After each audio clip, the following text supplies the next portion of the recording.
Taste of Lanka. இன்றைக்கி நாங்கள் ஒரு வித்தியாசமான குழம்பு வைப்போம். டேஸ்ட் வைஸ் சூப்பராக இருக்கும் பாருங்கள். இதுக்கு நான் சீலா மீன் எடுத்து உப்பும் புளியும் போட்டு வச்சுருக்கிறேன். இதோட நான் மாங்காய் சேர்க்க போகிறேன். கருத்த குழம்பு மாங்காய் வெட்டி வச்சுருக்கிறேன். அந்த கருத்த குழம்பு மாங்காய் சேர்த்துட்டேன். இதோட கத்தரிக்காய் போடுறேன், தக்காளி பழம் போடுறேன், ஒரு வெங்காயம் போடுறேன், ஒரு மீடியம் சைஸ் வெங்காயம், ஒரு 2 பச்சை மிளகாய், அதில் ஒரு 5-6 உள்ளி இடித்து போட்டிருக்கிறேன். வெந்தயமும் போட்டுக்கொள்ளுவோம். எங்களோட குழம்பு மிளகாத்தூள் அதில் ஒரு 3 மேசக்கரண்டி அளவுக்கு போட்டு நான். மற்றது தேங்காய் பால், 2ஆம் பால் எடுத்த தேங்காய் பாலில் முதல் பாலில் 2ஆம் பால் விட்டு கொஞ்சம் தண்ணியும் விட்டு அதை மிக்ஸ் பண்ணிவிட்டு உங்களுக்கு உப்பு போட்டுக்கொள்ளுங்க. உங்களுக்கு அளவான அளவுக்கு உப்பு போடுங்க. போட்டுட்டு இதை மூடி கொதிக்க வச்சுக்கொள்ளுங்க.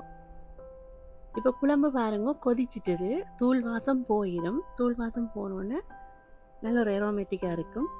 இப்போ இந்த டைமில் உங்களோட உப்பை ஒருக்கா டேஸ்ட் பார்த்துக்கொள்ளுங்க. உப்பு கணக்காக இருக்கா புளி கணக்காக இருக்கான்னு பார்த்துட்டு அந்த தேங்காய் பாலில் முதல் பால் இருக்குது தானே, தேங்காய் பாலில் முதல் பால் எடுத்து விட்டுட்டு கரண்டி போட்டு நல்லா கிளறி விட்டுறாதீங்க, மீன் உடைஞ்சிடும்.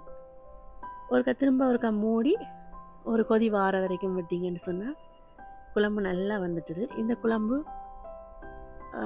நல்ல மழை நேரத்தில் நல்லா சுட சுட சோறு போட்டு வடிவாக கொதிக்க வச்சு சாப்பிட சூப்பராக இருக்கும். ஒருக்கா ட்ரை பண்ணி பாருங்கள் எப்படி ஒரு டேஸ்ட் உண்டு. சாதாரணமாக நாங்கள் வைக்கிற மீன் குழம்பு விட இந்த டேஸ்ட் வைஸில் சூப்பராக இருக்கும். தேங்க்யூ.